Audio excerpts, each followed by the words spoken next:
Esta chamada está fazendo anotações. Bom, gente, boa noite. Meu nome é Ângela Almeida da Silva, sou psicanalista clínica, mediadora, né? E hoje a gente está aqui dando continuação a esse curso, né? Que eu estou gostando demais. Estou fazendo ele com todo amor e carinho para vocês e espero que vocês estejam gostando, né? E hoje, o que a gente vai falar nos relacionamentos abusivos, né? É justamente a psicodinâmica contemporânea dos relacionamentos, né? Então, para a gente entender melhor, né, a gente tem que entender primeiro o que fala essa psicodinâmica, né? O que é a psicodinâmica? Então, esse termo psicodinâmica, né, ele deriva de uma concepção do Freud, né, onde Freud coloca a mente como um campo de forças em conflitos, né? Desde que ele escreveu a interpretação dos sonhos, ele propõe essa visão de dinâmica, né?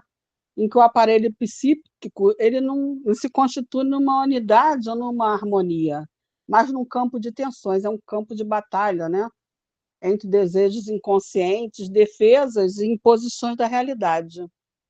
Então, essa dinâmica, né, ela significa esse movimento, essa energia, essa oposição. E porque o psiquismo não é estático, nem transparente nele mesmo, né, dele mesmo.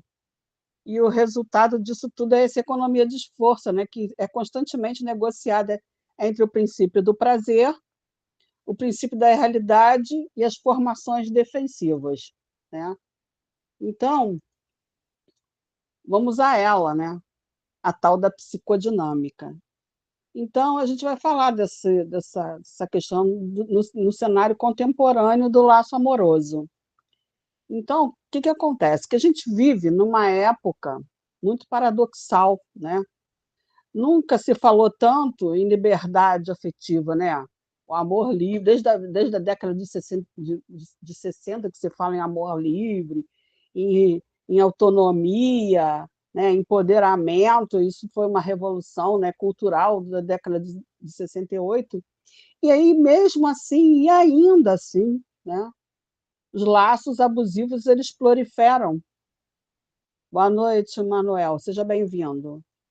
E eles se proliferam com outra roupagem, né? Sob novas formas, né? Simbólicas, emocionais e até virtuais, né? Que a gente agora vive num mundo bem, bem a nível virtual, muito. Então, psicanálise contemporânea, ela oferece, então, esses instrumentos, né? Muito, muito valiosos, né? Para a gente compreender esses fenômenos. E, na medida que ela articula essa dimensão do inconsciente com as transformações da cultura, né? E a gente vai entendendo tudo que vem acontecendo, né?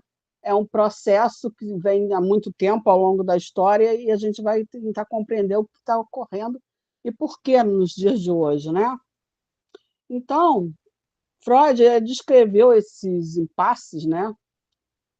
Na tensão entre o Eros e Thanos, né? Thanatos, que é a pulsão de vida e a pulsão de morte, que estão sempre em conflito. E Lacan elaborou o amor como endereçamento ao desejo do outro, quer dizer, você precisa sempre de estar sendo validado pelo outro. E hoje a gente observa, né, novas expressões dessa tensão, porque ela é marcada por uma hiperexposição nas redes sociais, no imediatismo, tudo é muito veloz, muito rápido, e na performatividade, né? Você tem que demonstrar. Hoje, a cobrança pela felicidade, você tem que ser feliz, você tem que estar bem, você tem que ter sucesso, né? Você tem que ter um corpo escultural, malhado, esse tipo de coisas, né? Então, nesse sentido, o amor ele acaba por se tornar um espetáculo. e o sujeito um objeto que se oferece ao olhar do outro e precisa dessa validação dele para existir. E então os relacionamentos contemporâneos, desse modo, né, eles não se reduzem basicamente, né, nessa violência física ou mesmo verbal, né, mas elas se traduzem também e se reconfiguram como relações de controle simbólico, mas também emocional. E é onde a nossa subjetividade ela é colonizada pelo olhar do outro, quer dizer, a gente vive em função de agradar o outro, de ser validado por ele, né, pela sua opinião e pelo discurso, pelo seu discurso, pelo discurso do outro, né? Então, o sujeito contemporâneo ele vive, né, entre mediado dentro da sua experiência, né, cotidiana entre o narcisismo e a solidão. Porque a cultura digital, né, ela, de uma determinada forma, ela ampliou, né, o território do narcisismo. Porque nas redes sociais, né, a lógica dos likes e a constante necessidade de visibilidade construíram esse sujeito superexposto, né, hiperexposto, e, ao mesmo tempo, esvaziado. Nossa, esvaziado de sentido, né? O outro deixa de ser uma alteridade, né? Ou seja, deixa de ser uma outra pessoa, né? Que tenha uma outra identidade, que não a sua, e torna-se um espelho. Por que torna-se um espelho? Porque você passa a vivenciar a sua experiência através da experiência do outro, né? O que ele tem de bom, as viagens que ele faz, né? Os amores que ele tem, se for homem, as mulheres bonitas, ou carrões, se for as mulheres, seus corpos esculturais, e assim por diante. Então, né, o outro deixa de ser essa alteridade, torna-se esse espelho, e o amor, em contrapartida, né, torna-se a confirmação narcisista e a relação um palco para a performance do eu. Então, vamos lá, né? E aí, nesse cenário, né, esse cenário, de uma certa forma, ela favorece, né, essa emergência, esse surgimento exacerbado, né, dos vínculos abusivos, que, na maior parte das vezes, são sutis. Né? Por exemplo, o parceiro que monitora as redes, né, as curtidas e as mensagens do outro, né, mas diz que o faz por amor. E a parceira, que, de um certo modo, exige disponibilidade emocional e e com isso, né, ela transforma essa ausência em prova de desinteresse. E, de outro modo, também, essa relação, né, em que se confunde o amor como posse, validação e domínio simbólico. Bom, desse modo, a psicanálise contemporânea vê esse fenômeno como expressão da fragilidade narcísica. O outro é investido como espelho indispensável para sustentar a imagem de si e, desse modo, né, portanto, é vivido como uma ameaça de aniquilamento, ou seja, de apagamento da sua própria personalidade, porque está sempre baseado no outro. Nesse sentido, existe, né, na nossa experiência contemporânea, a lógica do consumo, né, e o amor descartável. O sujeito pós-moderno ele vive sob essa lógica do consumo, né? Objetos, corpos e até sentimentos tornam-se descartáveis. Sigmund, mas o Bauman, gente, Sigmund Bauman, em 2003, né, antropólogo, sociólogo, ele chamou isso de amor líquido, né? E o nosso mundo, né, pós-moderno, em mundo líquido também, né? Porque tudo é muito rápido, tudo é muito veloz, tudo é muito vulgarizado, né? Onde os vínculos são muito frágeis, né? E dessa forma eles prometem, ao mesmo tempo que eles prometem liberdade, eles produzem solidão. Então, o abuso nesse contexto é uma tentativa inconsciente de reter o outro, né? Nesse mundo em que você vê que tudo é muito rápido, né? Que as relações não se mantêm, que é tudo muito dentro de uma liberdade que, na verdade, não se é livre de modo algum. Existe um paradoxo nessa história toda, onde o resultado final é o sofrimento, a solidão, né? Porque o sujeito está nesse mundo que lhe escapa o tempo inteiro, né? E ele quer transformar esse laço que é fluido num algo fixo, né? Pela via do controle ou da violência, ou de ambos, né? Então, o sujeito abusador ele busca, por meio do domínio, uma segurança possível. A vítima, então, de outro modo, né, ela confunde esse controle com interesse e o ciúme como prova de amor. Então, desse modo, né, gente, ambos eles estão presos na mesma economia libidinal, né? Onde um usa e o outro é usado. E isso sempre inverte de um lado para o outro também, porque essas relações não são fixas. Uma hora um usa, outra hora o outro é usado. Não são posições fixas, mesmo estando, às vezes, lidando com uma pessoa que seja narcisista. E, então, e essa dinâmica, né, é ela que domina a nossa subjetividade, né, nesse momento. Então, eu formulei uma coisa que eu acho muito legal, que é o seguinte: então, nessa era, né, da instantaneidade, né, porque a gente vive tudo assim,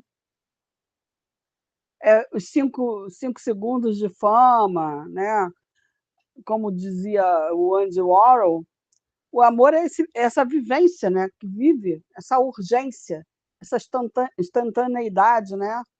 E o outro é um meio de apaziguar esse vazio. Então, nossa, as pessoas o que acontece, gente, essa de psicodinâmica da atualidade, em que o sujeito ele busca muito mais ter do que ser, sempre se forma um vazio dentro de si, né? Porque as coisas materiais, na verdade, elas não suprem as faltas, né? Do inconsciente, da subjetividade, realmente não, né? Existe nesse contexto todo também a erotização da dominação. Em muitos vínculos, né, existe uma erotização da violência simbólica. Vocês vão ver como no mundo que a gente vive hoje, né, filmes, músicas, séries romantizam relações onde o ciúme, a posse e a agressividade são travestidos de paixão. Gente, eu estou falando rápido demais, se eu estiver falando rápido demais, vocês me avisem. A psicanálise aqui, então, ela identifica aqui o retorno do gozo masoquista, que é um prazer, como dizer assim, paradoxal, que existe um contraponto em relação a ele, né? Em que o prazer ele é entendido como sofrimento também, né? Em ser o objeto do desejo do outro, mesmo à custa da própria integridade emocional, psicológica, física, seja lá da forma que for, né? Que muita gente sofre abuso físico, né? Agressões. Então, essa erotização do domínio é o avesso do amor, é a transformação do sujeito em coisa, né? Em objeto do desejo e de poder, em objeto de poder, objeto de desejo e objeto de poder. Então, o que sustenta essa inversão, né, de valores, né, e de desejos, né, que a cultura, de uma determinada forma, ela nos impõe, essa inversão dessa fantasia inconsciente é de que ser dominado é ser desejado, de que apanhar é prova de amor. Mas todos nós sabemos que não é, não é? Então, a cultura apenas ela acaba por reforçar esse equívoco, né? Tornando o abuso socialmente aceitável, representável, mas que na subjetividade, né, no inconsciente, na personalidade do ser, ela é devastadora, ela é destruidora mesmo. Ela destrói o ser, né, na sua integridade, na sua identidade, no seu desejo. Complicado. Bom, então essa fragilidade do eu, nessa nossa contemporaneidade, né, na nossa contemporânea também existe, né, o desejo de uma promessa de fusão, né, onde o eu tornou-se cada vez mais dependente da validação externa. Você vê que como a gente fala em questão de lacração, né, nas redes sociais, também de cancelamentos, e isso é o olhar do outro querendo impor a cada um dos sujeitos a sua lei, né, sua ordem, a sua maneira de pensar, aquilo que ela deseja que seja. Isso é bastante narcisista, né? Então, essa promessa que existe, né, nessa idealização romântica, né, de encontrar a alma gêmea, ela funciona de um modo que ela possa ser uma defesa, né, contra o desamparo, porque se você acha que você vai encontrar a sua alma gêmea, você vai encontrar a sua plenitude, né? O sujeito acha que desse modo vai se encontrar pleno. Então, o vínculo, né, abusivo, então ele oferece assim essa ilusão, né, de fusão e de completude. No entanto, na verdade, o que se apresenta como união perfeita, ela se transforma rapidamente em controle, chantagem e invasão. O sujeito que buscava a fusão depara-se com a aniquilação da sua própria existência, né? Aí, né, professor José Winnicott nos ajuda a pensar aqui, onde o falso self predomina, né, o sujeito perde contato com a sua espontaneidade e passa a viver para manter o vínculo, mesmo que esse vínculo o destrua, né? Porque essa dependência emocional que se instala, na verdade, é eco de uma falha ambiental precoce, né, da sua formação, né, do seu ambiente, onde não existia a mãe suficientemente boa, né? E ela é desse modo reeditado, né, no campo amoroso, ele tentando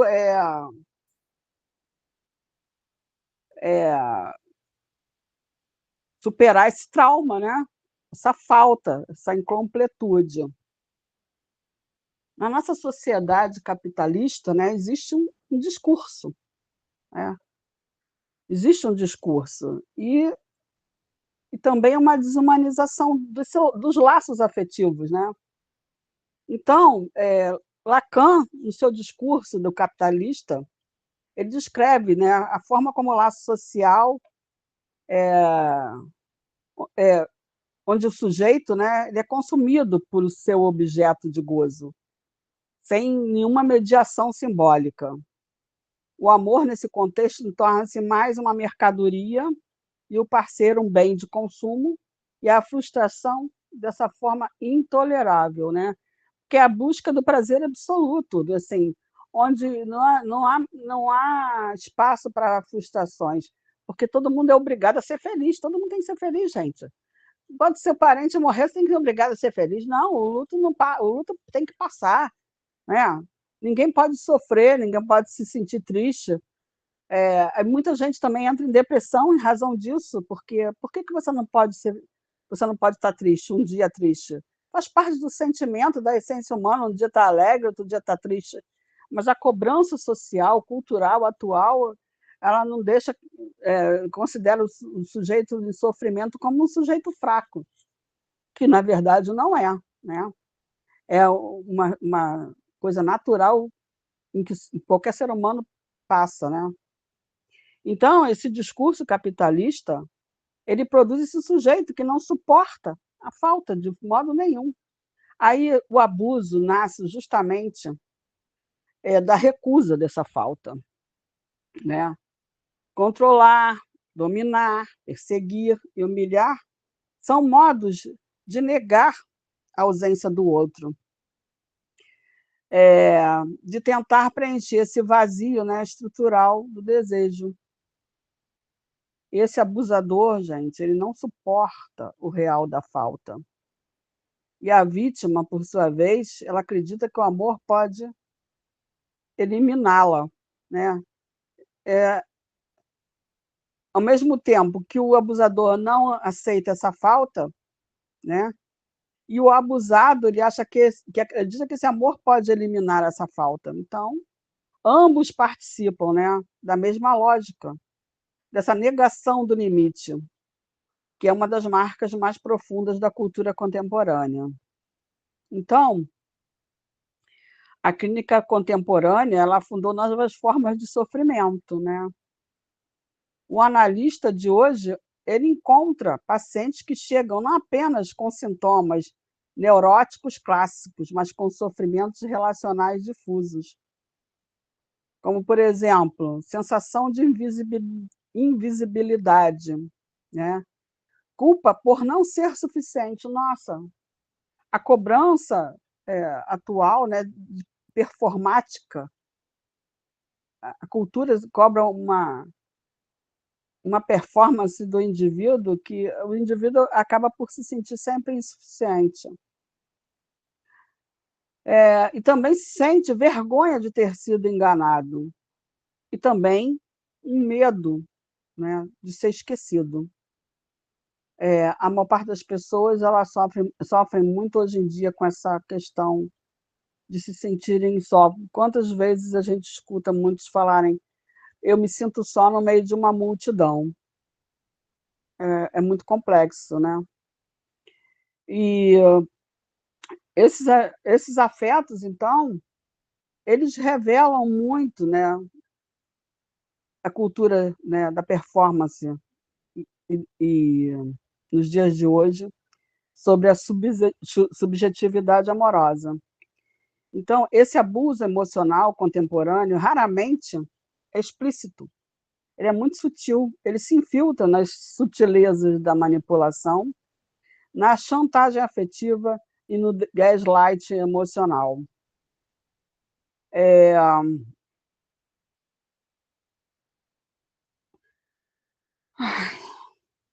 O sofrimento, então, né, gente, é subjetivo, silencioso e normalizado. E as pessoas, né, que sofrem esse abuso emocional, em geral, elas se sentem, de uma certa forma, como eu vou explicar? Temerosas, né, com serem expostas, né, no sentido de que se elas forem colocadas como tanto como abusado como abusador perante a sociedade, é motivo de vergonha, né? As pessoas se sentem envergonhadas, em viver uma situação dessa, né? Existem, assim, muita gente, eu vou dar uns exemplos sobre invisibilidade digital, por exemplo, né? Imaginemos uma menina, uma moça, né? Uma jovem mulher de 29 anos, né? Que estava passando por muitas crises de ansiedade, porque o parceiro sempre não olhava as suas mensagens, né? E ela descobriu que ele usava o visto por último como forma de punição. Então a gente pode imaginar, né, a gente pode avalizar, né, analisar que esse abuso simbólico era devastador para ela. E ela dizia que parecia que ela não existia e porque ele não a respondia. De outro modo também, um jovem rapaz, né, ele alternava, né, gestos de extremo carinho com explosões de ciúme e justificava essas agressões dizendo que eu só fico assim porque eu te amo demais, justificando, né, se justificando. Aí, numa análise, né, se revelou, né, emergiu desse estudo a relação com uma mãe intrusiva, né, controladora, e um pai ausente. E esse abuso era uma tentativa inconsciente, né, de reter esse amor pelo controle, repetindo esse padrão infantil de amor invasivo. E, de outro modo, né, existe também a questão do amor que anula. Vamos dar um exemplo de uma moça que se dizia com sorte, né, porque achava que tinha um parceiro protetor, mas com o tempo ela percebeu que já não podia escolher mais suas roupas, amizades ou ter suas próprias opiniões. E aí, em análise feita, né, revelou essa presença de um super-eu cruel travestido de cuidado, que sustentava esse laço abusivo sobre uma ilusão, sobre uma fantasia de proteção. Gente, não estou conseguindo ver aqui quanto tempo que a gente tem de aula. Tá. É, existem, nesse sentido, as implicações clínicas, né? Escutar esse abuso na cultura. Então, o analista contemporâneo ele deve reconhecer que o abuso não é apenas intrapsíquico, né? Mas é sociocultural. Ele está permeado, né, das questões sociais e culturais da nossa época. E é preciso escutar esses sintomas como produções de um discurso que está vigente, que está na nossa vida, né? Que faz parte desse contexto nas nossas relações, que são, né, a ansiedade relacional como efeito da hiperconectividade, né? Então, essa ansiedade, ela advém também muito dessa questão da pessoa estar conectada às mídias e às redes sociais. E esse discurso também de submissão afetiva como resultado de idealização romântica, né? Desde a época do romantismo, né? Que a gente teve várias vertentes, né? O realismo, o romantismo outras questões que vieram para modificar o modo de pensar e de agir das pessoas, né? Durante a história, né? Eles criaram uma idealização romântica e nós temos uma outra idealização romântica, né? Mas que continua de alguma forma ainda atrelada a essa idealização romântica mais do passado, né? Que se constitui de uma submissão afetiva. E também a vergonha, né, como efeito da cultura da exposição, como já falei antes, vergonha de ser exposto, vergonha de ser lacrado, vergonha de, de ser cancelado, do cancelamento. Também tem esqueci o nome, mas tem o nome, né? Também quando a pessoa é cancelada, bloqueada nas redes sociais. Então, o que acontece? Essa escuta analítica, né? Ela não deve ser moralizante, mas ela tem que ser desconstrutiva. A gente tem que desconstruir isso, né? As coisas que a gente internaliza da cultura. Dessa forma, ela ajuda, né, o sujeito a questionar esses discursos, né, que acabam por aprisioná-lo e a gente, com essa tentativa de desconstruir isso, a gente acaba devolvendo para ele, para o sujeito, né, o poder de significar sua própria experiência, né? De a gente não ir para o mesmo lugar que todo mundo vai, de não seguir a manada, de sermos quem nós somos, né? A grande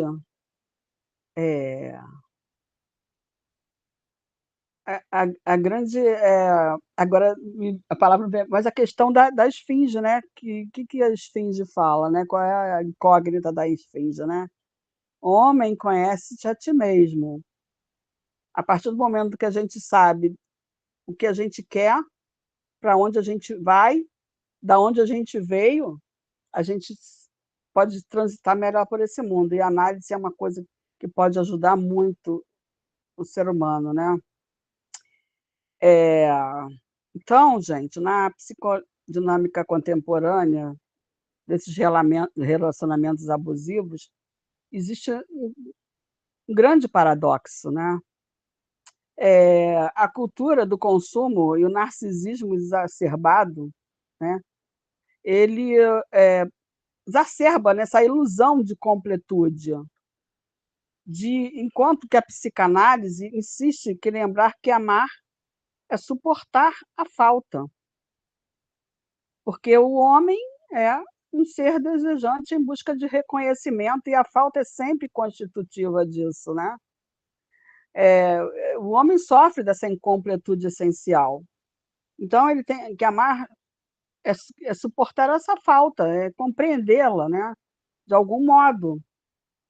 Então a tarefa clínica de hoje é ajudar esse sujeito a reconhecer a diferença entre amor e submissão, né? Entre desejo e poder, entre cuidado e controle, porque somente quando o sujeito pode habitar sua própria falta, o outro deixa de ser ameaça ou espelho, e o vínculo pode se tornar verdadeiramente humano, né? Então, o amor que liberta, gente, é aquele que não precisa possuir. É o vínculo que cura, é aquele que permite existir em falta.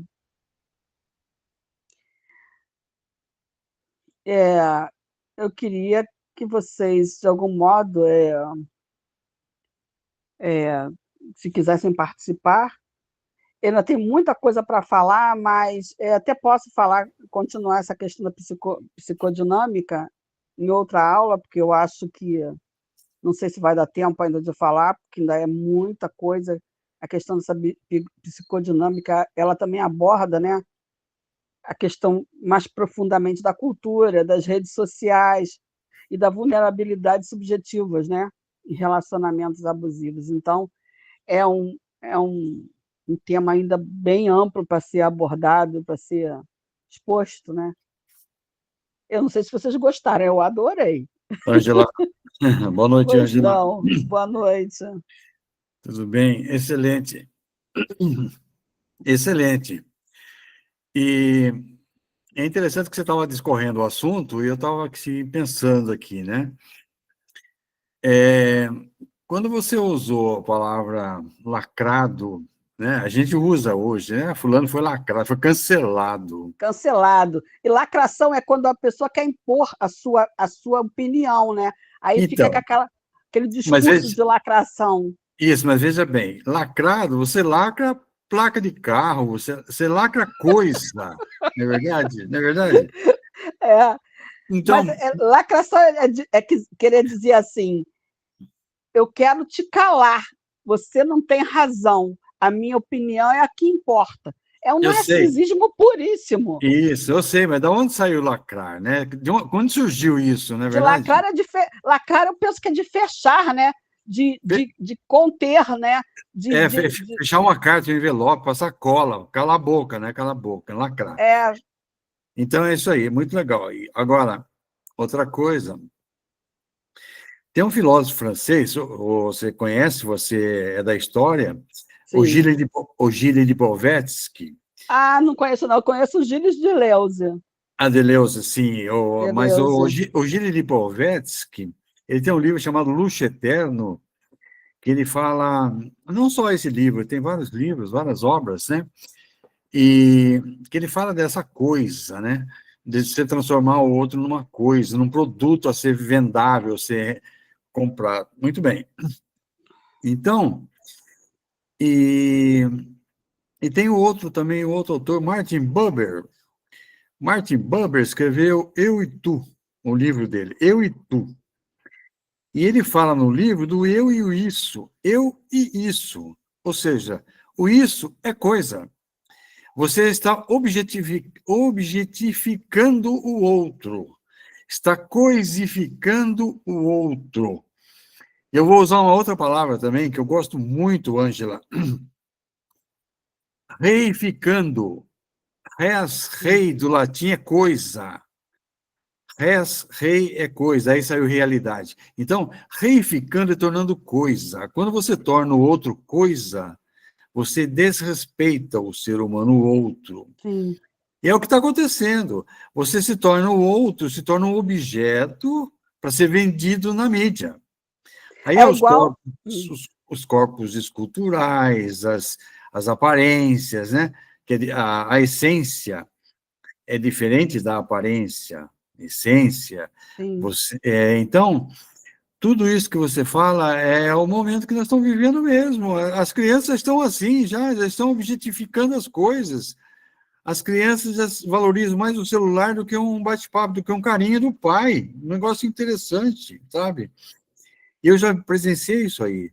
Criança com o celular na mão, e às vezes uma tia chega, uma madrinha chega, quer dar um beijo, não, agora eu estou vendo o desenho aqui, estou vendo o meu desenho.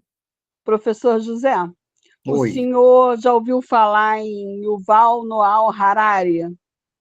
já ouvi falar, já ouvi falar. Eu fui numa palestra essa semana, ele veio ao Rio, né? E eu fui numa palestra e ele é o historiador do momento, né? Ele é um Sim, israelense, né? E ele escreveu 3 livros importantíssimos, né? Que é tipo assim, historiador. As pessoas pensam que historiador só fala do passado, não é verdade. Historiador fala do passado, historiador fala do presente, historiador fala até do futuro. Então, ele tem assim umas ideias, uma perspectiva de futurística, né?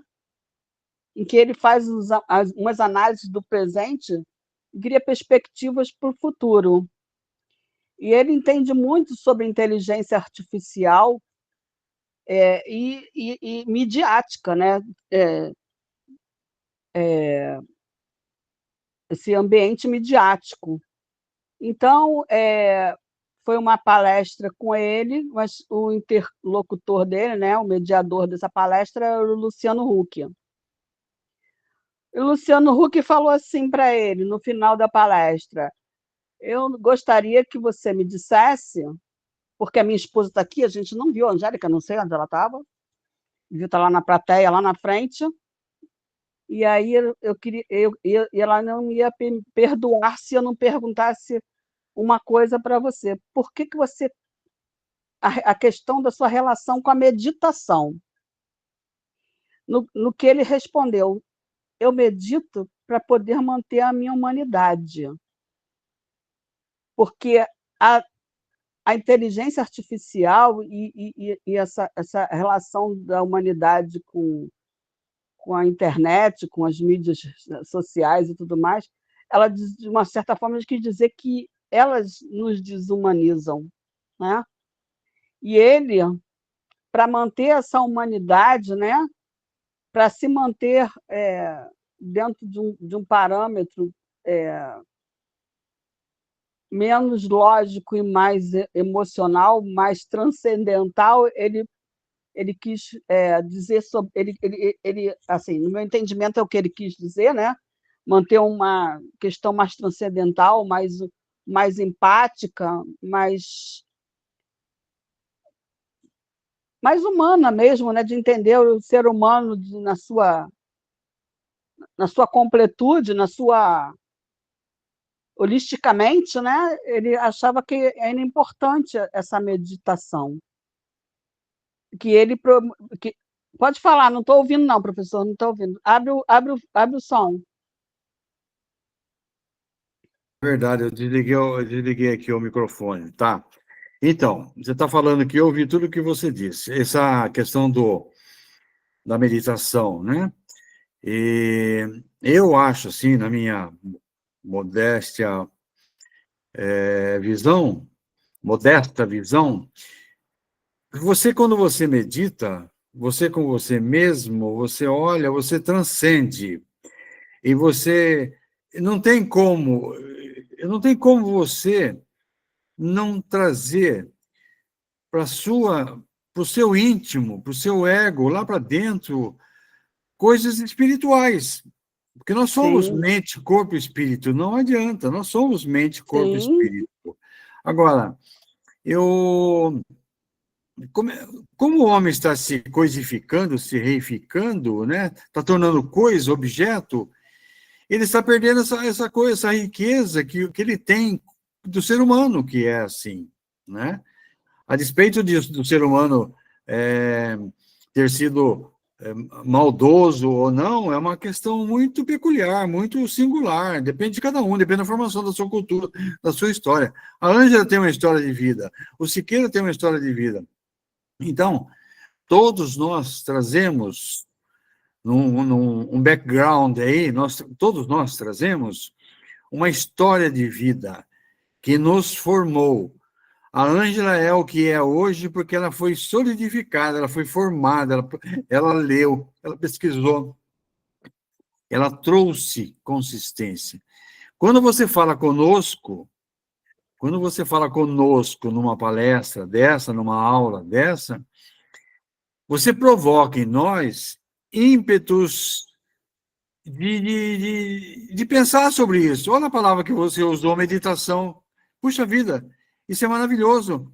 Você meditar, você olha aqui, chega aqui no Alpendre, eu moro aqui no 14º andar. Às vezes eu saio aqui no Alpendre, aqui, vou aqui na grade e olho o mundo, olho as estrelas, olho o céu, olho a natureza. Falei, gente, o ser humano tem que saber valorizar essas coisas, não é verdade? Então, eu gostaria de ter assistido essa palestra desse filósofo aí, viu? eu acredito, professor José, que o Hum, Luciano Huck vai colocar isso no caldeirão. Eu será? tive, eu tive a nítida impressão, porque ele, já é a segunda vez que ele faz uma entrevista com o Harari. A primeira vez ele levou ele para uma favela em São Gonçalo. Tá. E naquele momento, essa entrevista já está na internet, no YouTube, para quem quiser ver. Então, quem quiser ver a entrevista que o Harari deu, acho que foi 2003, por aí, foi no século XXI.